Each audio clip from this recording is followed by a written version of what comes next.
the world you've been taught has been kept from you. And two, one way or another, you would like to prove this out. So how is this possible? The authority in question, who created what you call the globe, is guarding all the gates. They protect the sky, the outer edge, and most importantly, the education system that shows us at an early age what they want us to see. Nobody listening to this has their own spaceship or advanced rocket program. Nobody actually owns a long-distance icebreaker. And while some of you may have a private plane, I wouldn't recommend testing a military barrier that technically doesn't exist. But then again, you have to remember that this is not the story of David and Goliath. The hidden world was never going to be sustainable forever. As a civilization evolves, the tools the authority uses as a method of control become more vulnerable. I've learned many things about systems over the years, and one thing that I find most interesting is as layers of strength increase, the higher the chance that they can be used to your advantage. But maybe I'm talking in riddles. I should be boiling it down to what can be done by showing you what's being hidden, what's important, and how it can be spread to others without looking like a crazy person.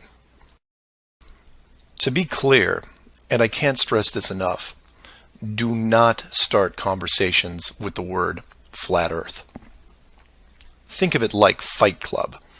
The first rule of Flat Club is that you do not talk about Flat Club. Before you started waking up and watching all these things, you were like me. You laughed and mocked everything that was flat earth. You may have learned faster than others, but the knee-jerk reaction by 99% of the people was created the day they sat down in a classroom and stared at the globe.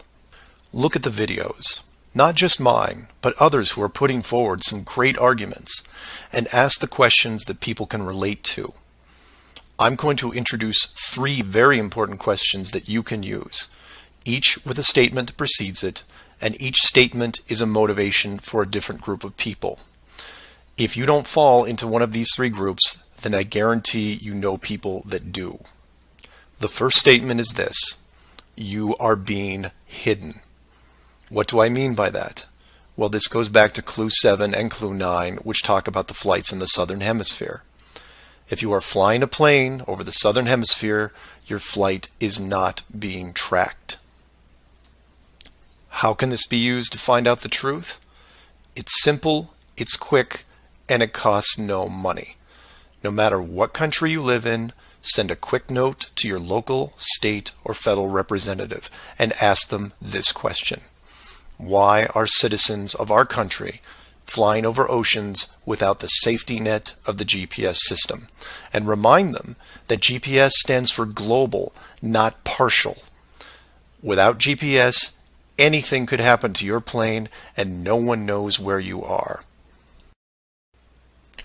And while you're at it, remind them that the GPS system was built by the United States Department of Defense, who never does anything small. The system that is in effect now has what appears to be huge, deliberate gaps in the Southern Hemisphere only. Do not mention flat Earth. Just voice your concern about the safety of you, your loved ones, and your fellow citizens. Will they get back to you? Possibly. Will they give you a satisfactory answer? Not a chance. Because they will only have what the military gives them. What this will do, however, is create a unique buzz in certain circles that may prove to be useful later. The more politicians or high-ranking officials you contact, the greater the noise. The motivation here, as you can tell, is general public concern. The second statement is this: wealth is being hidden. What do I mean by that? Goes back to Clue 2 and every other mention regarding Antarctica. In 1954, it was announced on national television that the continent was just millions of miles of rich energy resources. and by 1959 it was sealed off like Area 51. How can this be used to find out the truth? By contacting anyone you know in either the petroleum, natural gas, or mineral industry. This means ExxonMobil, British Petroleum, Royal Dutch Shell, Chevron, ConocoPhillips, BHP Billiton, Rio Tinto, Glencore, Anglo-American, and there are many others. Find anyone in these companies and make inquiries about their prospects in Antarctica.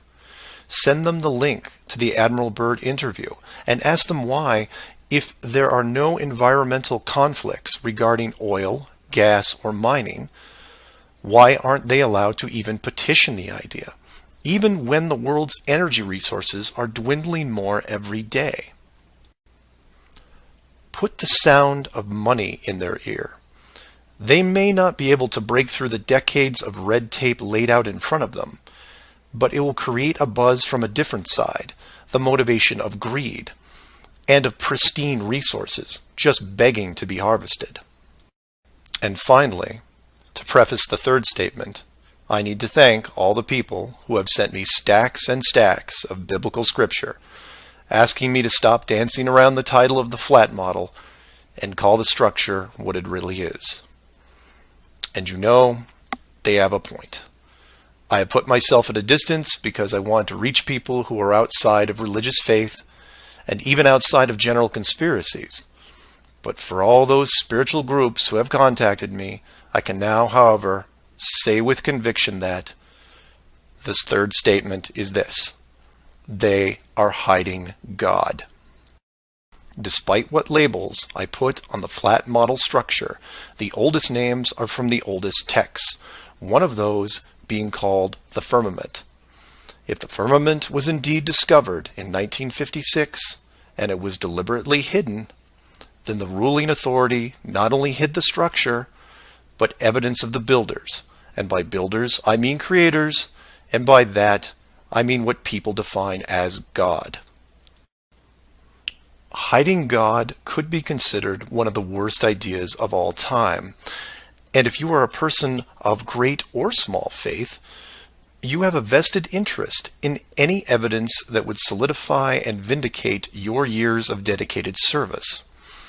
If a structure was found that had, for all intents and purposes, the handprint of God on it, then the ruling authority has no right to keep it from you.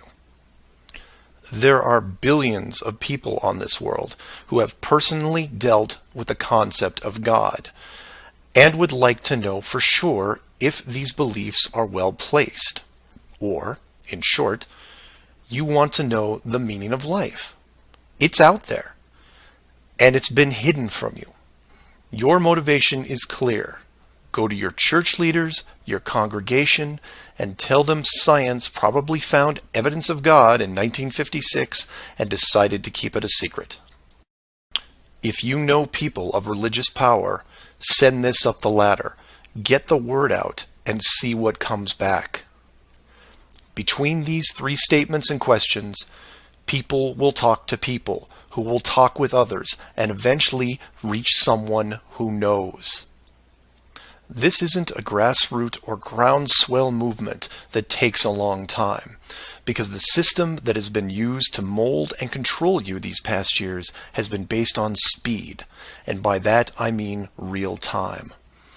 All it takes is a single video, a memorandum, one whistleblower, one key person, and everything changes, not in months or weeks or days, but hours. And in those hours, everything changes because of the speed. People all over the world wake up and look at the sky with new eyes, and things start to get better. One person, that's all it takes. One person to come forward and share what has been hidden for so long. Maybe someone who is tired of all the games. Maybe someone who has gone year after year burdened by such a heavy secret. Maybe you, who are listening right now, who is looking for a reason to come forward. this is it. And if you don't want to walk into the light and be the hero, I understand. But if you can't, for whatever reason, then be anonymous. Share the message and help us make this world better, because it can be better. For everyone else, give this person an opening. Give them the opportunity and give them the support they need to help reclaim what's left of our civilization, because we need it now more than ever. I will keep spreading the word for as long as I can, in hopes that everyone that hears it starts seeing things with new eyes. And I encourage each of you to do the same. And maybe one day we will learn to treat others better than we treat ourselves.